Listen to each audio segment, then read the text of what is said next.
Hi, this is John Reed. I'm at PowerPlex 2019 with Brian Sommer. How you doing? Pretty good, John. Good to see you again. Yeah, definitely. We're going to do something a little different. This is the day before the Plex user conference kicks off in the cloud manufacturing realm, and we were actually just at an awesome hands-on tour of College Park, a Plex customer that's very heavily involved in human prosthetics, which is a really inspiring area. They're pretty much kicking butt too. So. Yeah, you and I have been at a couple of things like that. About 2 months ago, you and I sat in on an Oracle customer. Yep. I think it was Industries for the Blind and Visually Impaired. Yeah. Love that stuff. That was an amazing story. And I'm not taking anything away from what we saw just a few minutes ago, Plex, but both of those are the kind of customer things that really get to you. And for hardened analysts, that's pretty rare. Absolutely. So, but we're not here to talk about that today because we'll probably tape a podcast about Plex if we have time later in the week. But we're here to talk about your book, Brian. You wrote a book called Digital with Impact. Yeah, and apparently after all these years, you wrote a friggin' book. Yeah, I wrote one, and I got to tell you, I wasn't out there consciously keeping it a secret, but it sure did surprise a lot of people that I actually wrote one. Yeah. For our listeners, just to understand what we're going to get into here, I'm going to give Brian a hard time about a few things related to the book. He's going to defend himself, but we're actually going to get in a later part of this little podcast into, I think, what's the heart of the book, which is that I see it as a workbook. I think that's one of the real differences in your book is that you have a bunch of exercises you've used with customers on client sites to help them push digital from happy talk into, like, I guess you could say, a discipline, a way to transform your company. So we're going to get into some of those exercises later. Right. So, but the first thing I really wanted to start with is the digital transformation book field is something of a crowded space. There might even be a few hucksters involved, from what I can tell. So I was really surprised to see you dip your toe into the ring there. What motivated that? Well, I don't know how many of your listeners know this, but I'm actually a buy-side analyst. I get most of my income, if you will, from helping clients solve particularly gnarly problems. And my background coming from Accenture, I'm the kind of guy that actually runs to giant, big, gnarly kind of things. So I've been in the middle of a bunch of these kind of projects. And what I was seeing out in the wild, if you will, bore no resemblance to these feel-good puff piece things you read in the business press all the time. And I also noticed in the business press we were seeing the same 10, 12 companies' digital transformation stories being lauded out again and again and again and again. What I saw out in the world were not digital transformations. I saw a lot of digital misfires. And I didn't want to write a book that was a downer book that was all about, look, here's another company that screwed up. I wasn't going to do that. I was going to actually keep digging in until I figured out what was that they should have done differently and how they could do it differently and how they're going to get this thing going. Because at the end of the day, the shorthand of this is I saw way too many companies who tried to either shortcut the process or skip steps or what have you. One other thing I got to tell you, I ran into lots of companies who would go like, Brian, can you help us out with this project? And I go, what's the project? And I'd hear names like ERP modernization or factory of the future or something transformation or whatever. And those are all nice, but the more I kept probing, I found out that a lot of folks had been, they weren't really talking transformation. They were talking about transformation the way you see it on those home improvement shows where somebody goes, oh, John, I just love that blue accent color you put on the living room wall. It just totally transformed the house. It didn't transform the house. The house is still the same broken down thing it was. Now we're talking about bigger kind of things. The other thing that kind of surprised me about you getting into this topic is that, let's face it, a lot of the vendors that you have excoriated in recent years use this very concept of transformation to sell software, right? So whether it's AI or IoT or whatever you want to, even blockchain, whatever you want to throw in there, usually it's being pushed in the context of this notion of transformation, and that the idea being that software vendors know that if customers get off their rear ends and start pushing this transformation, they are going to need new technology. So they have a vested interest in pushing this. And so I'm like, wow, Brian's pushing this too. He must actually think that these transformation factors, like that the things that are causing this to happen are real, right? That in other words, that companies are in predicaments that they may not fully understand right now, and if they don't act, something kind of bad's going to happen. That's basically what you're saying, right? Yeah, and not to go negative, but the flip side of that very coin you're describing is, unfortunately, a lot of the old technology companies and partners that so many businesses have worked with for the last 20, 30, 40 years that, that they view as their trusted partner, they're not going to be the ones that are going to take you into the transformation, digitally transformed age. Those are folks who have too much invested in the past and have been too slow trying to move to help companies really kill it out here and what they radically need to do differently. This is a different set of kinds of solutions and capabilities and so forth. And if you're going to the same company that implemented your on-premise HR system thinking they're going to somehow digitally transform your enterprise, you're looking in the wrong place for help. You and I have had a bit of a back and forth on this in past podcasts, but one of the things that is really important to me is to help companies steer away from these bog pit multi-year projects that they just don't have time for anymore. So many of these were navel-gazing products in the past that may have generated some efficiencies, but not worth probably the expense put into them. And so now I think companies need wins. They need to build on wins. They don't have 3 years to say, I'm going to transform my company on every level. So do you think your book adequately addresses this challenge of like the overall transformation versus next steps? Like, how do you see those two things? Are they in conflict? There are some problems. I'm not going to gloss over it. The first one, though, is for a lot of companies, they can't get to start. They can't even get these things kicked off and going. And we could do 10 podcasts on that alone. But let's just put a stake in the ground and acknowledge that is a real significant problem. The second thing about, I heard not just from you, but several other people that were talking about, we've got to have these kind of things chunked up into digestible pieces because either they can't get their head around the totality of a giant deal or they need from a morale, building kind of perspective, they need to have lots of small victories along the way. I agree with that need, that business need, but I'm going to tell you right now, sometimes you can't do that. Some of these projects are just so transformational that you may have to go stand up a new site. And I'll give you a great example. A colleague of ours, Vinny and I went to one facility, and I was walking around as a manufacturing plant. I saw this scenario unfold multiple times where the whole thing's running at full production capacity right now. And the physical plant equipment was designed in 1959, back when they were making 1.5 products a year out of this facility, big giant things.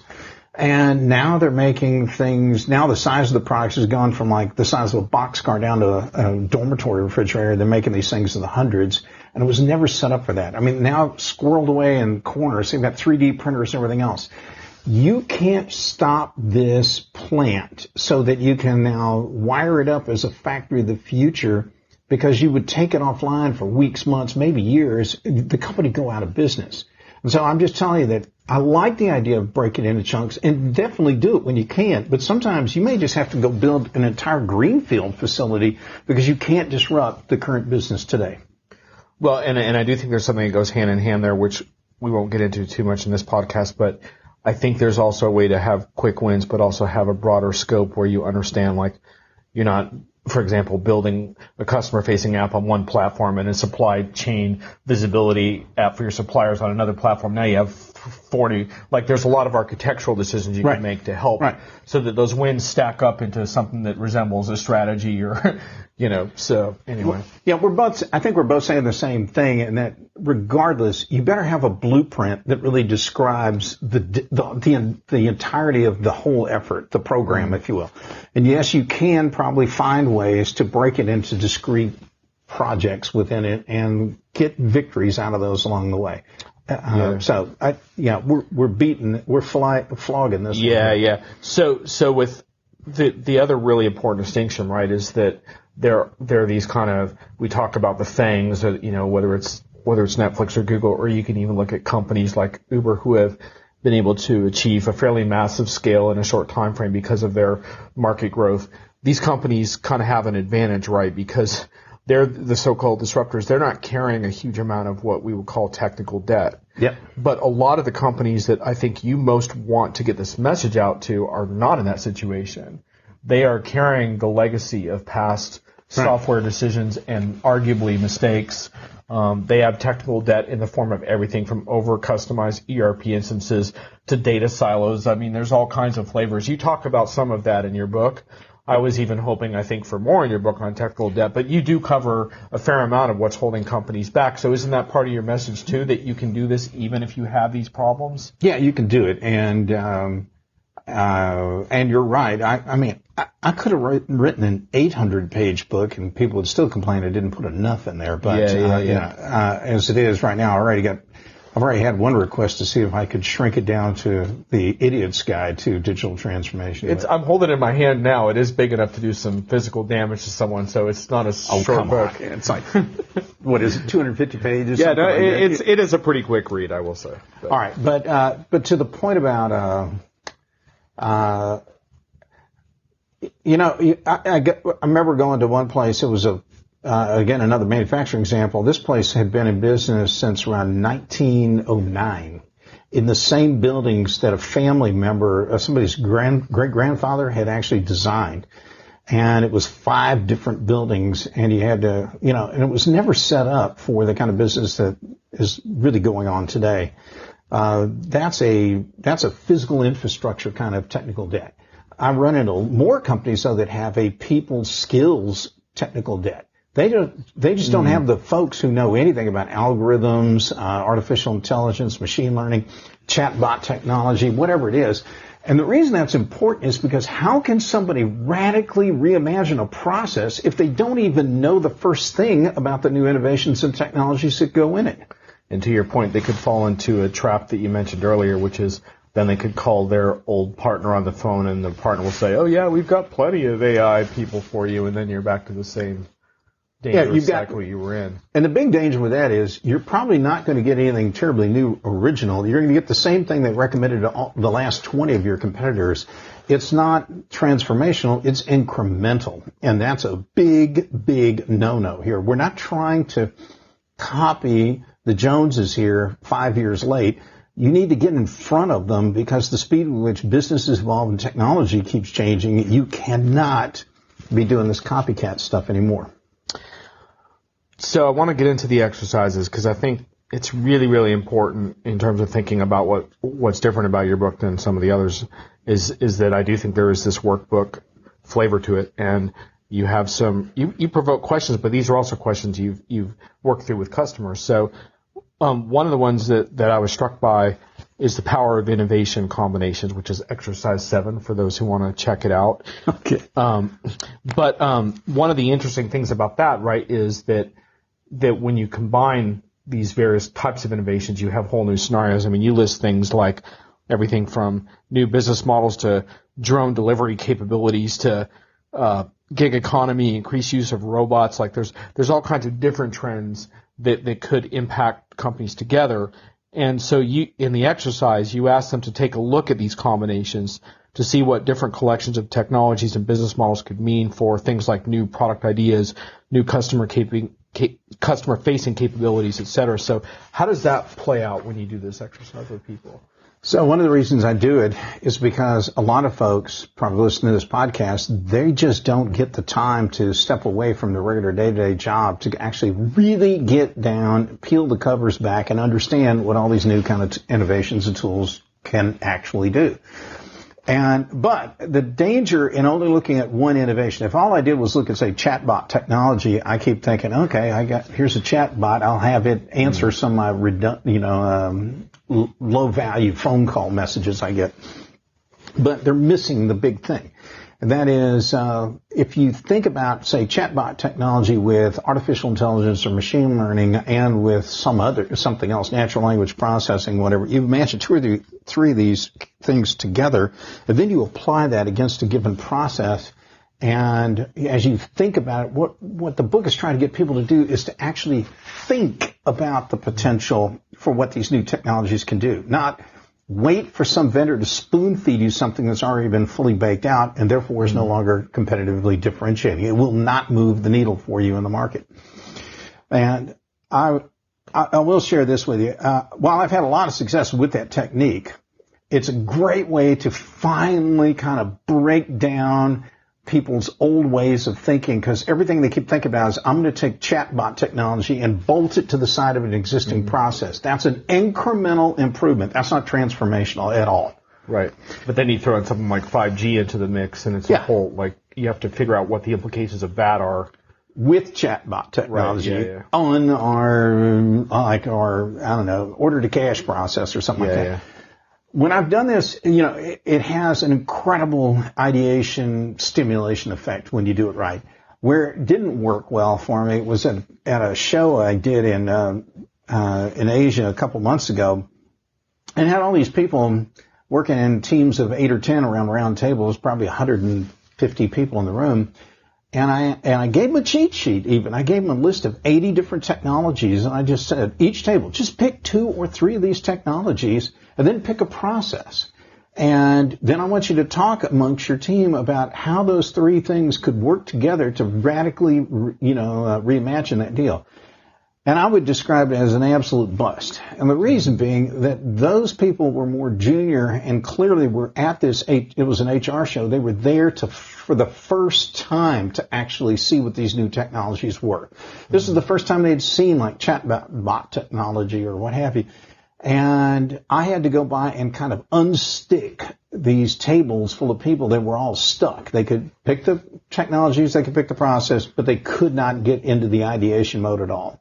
Now, I just tell you this, folks, because digital transformation, coming up with that idea, the new ways of radically rethinking your business, it's not going to be something that you just tear out a sheet of paper and just whip something out. You're going to have to think about it. And that's what we've got to get people to do more of. It sounds to me like the problem in your example you just gave where it went wrong is it was somewhat of an artificial setting in that sense where you probably didn't have the right combination of stakeholders around those tables, right? Is that part of the problem? You needed like more senior people and people from different... Yes, and this is a yes and. And this was the first time they've ever even took 5 minutes to think about, what is chatbot technology? How could I use that? Because they've never thought about that. They were waiting for somebody to, basically serve it up to them on a platter. So, are you able to take an exercise like that and I take it opens people's thinking and then help guide them towards whatever that might be, as far as it might be investment in some research or a prototype or some kind of project? Like how would you go from that to a project? Well, when in a different setting, when it's just with a client, all I have to do is basically provide the spark to get them started. And then once they get kind of into that loop of realizing that, on their own, they'll start looking up other kinds of technologies, and they'll start thinking of new kinds of combinations of multiple innovations, and they'll start thinking about all the other places in the company that they could apply that. It goes really quick. It's, I don't know if anybody remembers high school chemistry, but there was a thing called a catalyst. A catalyst doesn't really get chemically involved in reaction. It just makes the chemical reaction really just, accelerate. And that's what you need. And that's what I did. You also really like Exercise 11, which is we made the cover of Forbes. Oh, yeah, I love that one. Forbes is probably not my favorite publication. Well, or it could be Fortune or Business Week. But having said that, like you're talking about, the financial press as we know it, maybe it's a Wall Street Journal, fine. Yeah. But your point is that what you want to do is get people to go five years into the future and look at them achieving that kind of coverage, and then to work their way back and to figure out how it is that they're going to get there. And you say here that there's a huge power in creating that narrative because you have to really talk about the result, but also the journey, how you're going to get there. So tell us, how does this play out when you do it? Well, I was using this technique before I found out about the science behind it, believe it or not. Ass backwards here. I kind of stumbled into something great. It turns out when you work your way backwards, you use a different part of your brain than you normally do. And what you have to do is almost unblock all the other things that are going on, like in your company and all the other things you know are going on in the firm. You have to start like, okay, 5 years from now, we're going to make the cover of Fortune, Forbes, whatever. And we did it because our company is now bigger than Amazon, let's say.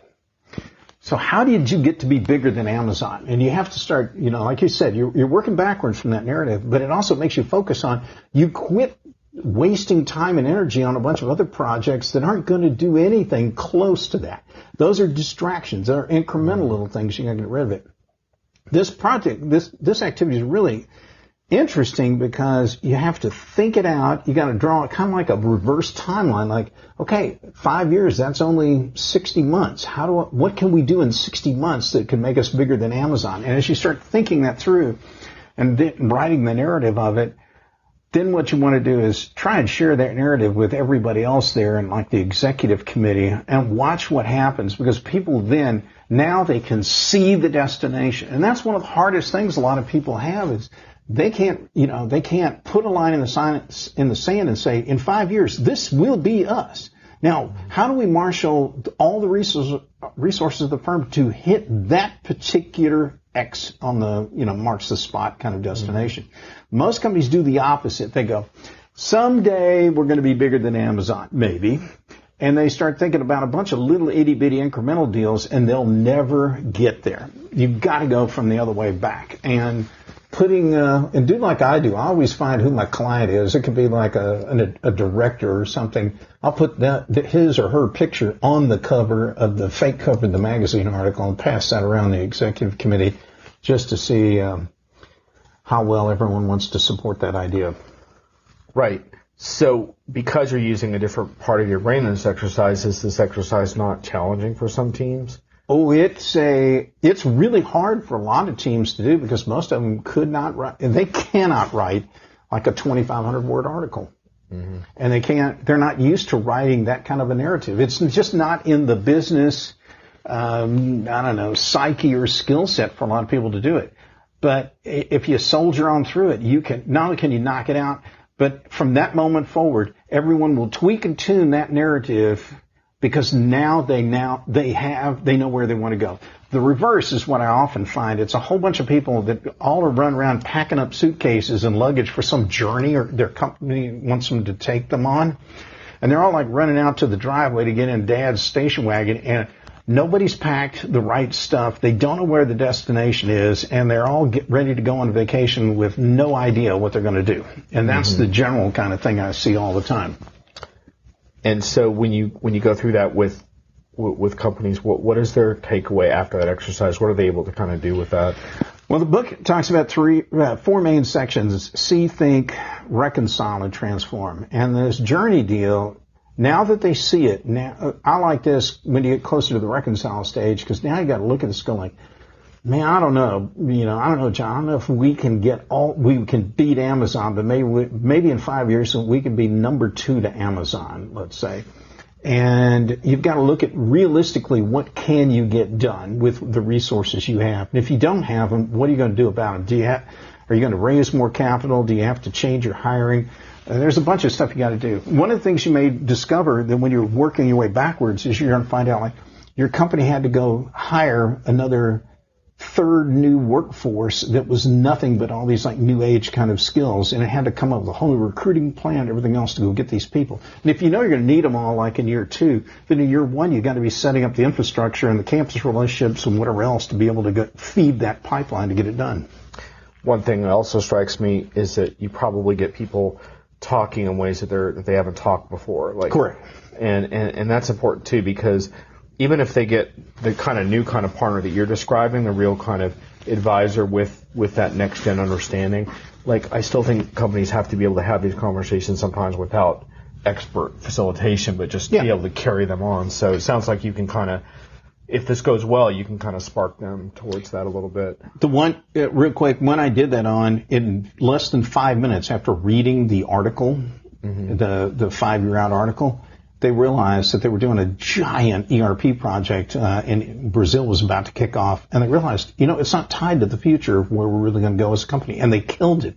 About a $70 million project. Got killed in less than 5 minutes because they realized it's not going to get us to the promised land. Yeah, there's one other really important point in your book that we didn't talk about, but we need to work it in real quick before I get to the Jeffrey Moore question, which is this notion of technical constraints. Mm-hmm. That for so many years we've been encumbered by technologies, but our visions of what even if we wanted to transform these new and creative ways, a lot of times we weren't able to. And one of your positions in this book, which I pretty much agree with, is that a lot of those constraints are gone now. And I can certainly point to areas where companies are still struggling with everything from data integration to, if you want to say, okay, certain kinds of prescriptive analytics aren't there yet. But having said that, like, the obstacles technically are so much lower. The interesting thing, of course, is that puts the spotlight back on people and culture, right? So, yeah, that's a fair observation. And I think what a lot of companies have done, in a way they've done a disservice to themselves for the last 30, 40 years, as they kept using more of this constrained technology, it forced them to behave and structure their business and their processes in very uncomfortable and almost inappropriate kind of ways, because they had to design the business around this highly constrained technology.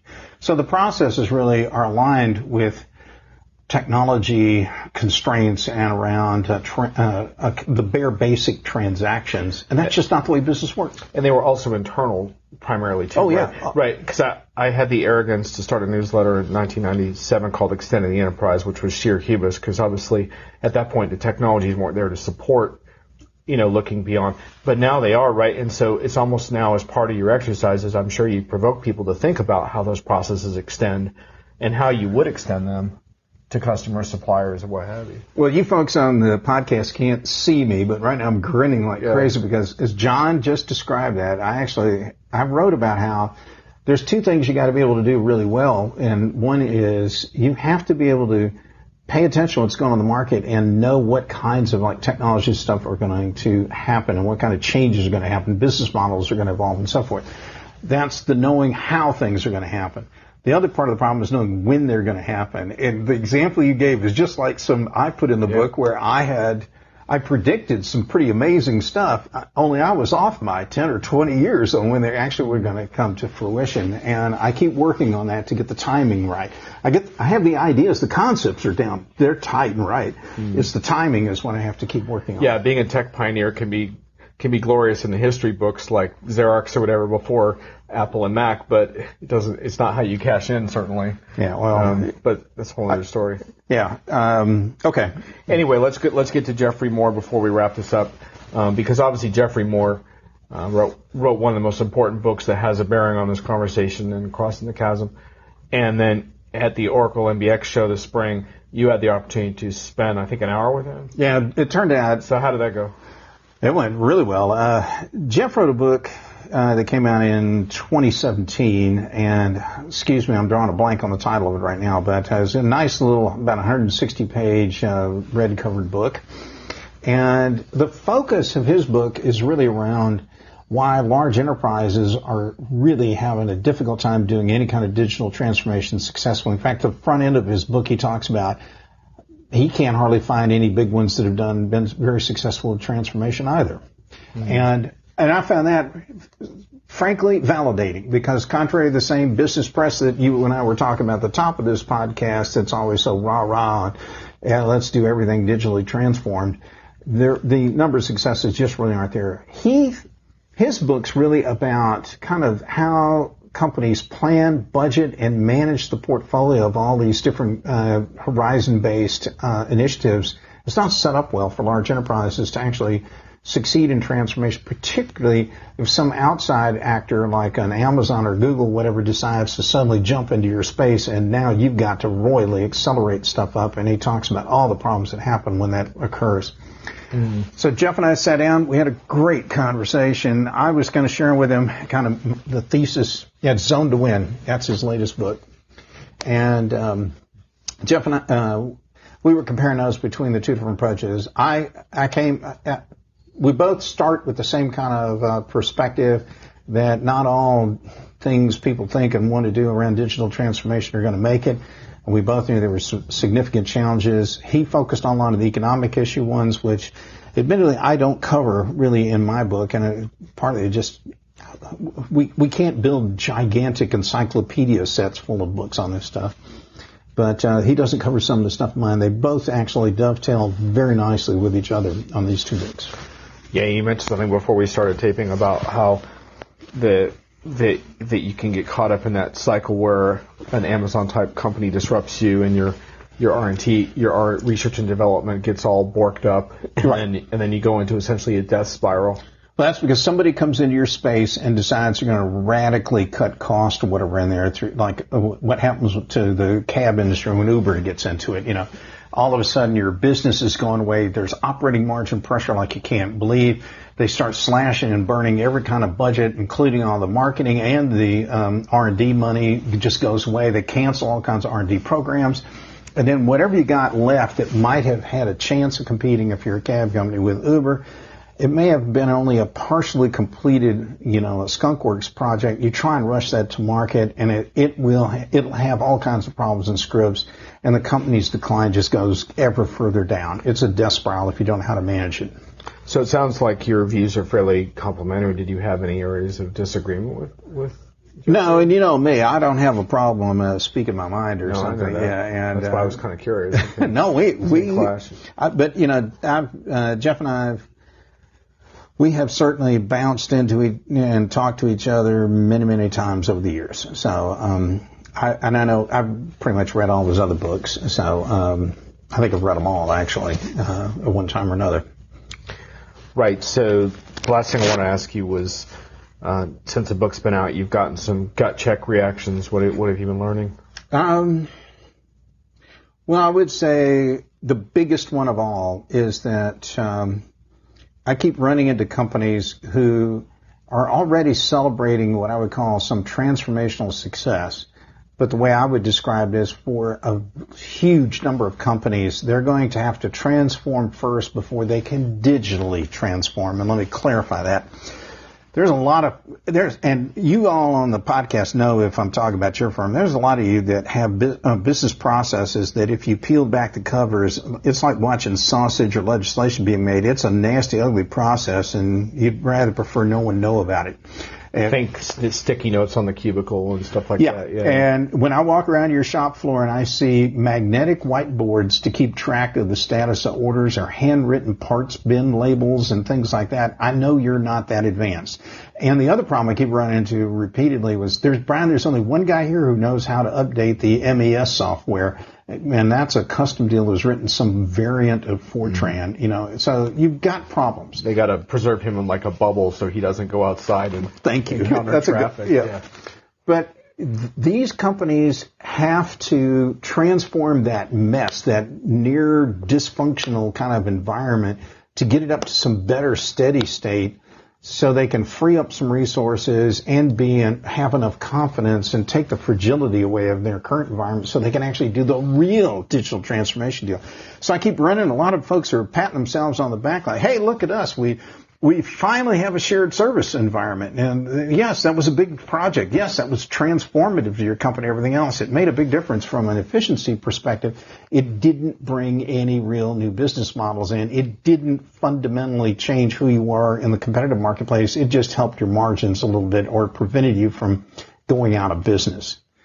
So that's the big thing I've been learning. I didn't write about it. I wrote about it a little bit in the book, but I'm realizing now I probably could have written a whole book just on that, and in fact, I'm thinking about penning a piece for like Harvard Business Review with that exact title. You must transform before you can digitally transform. There you go.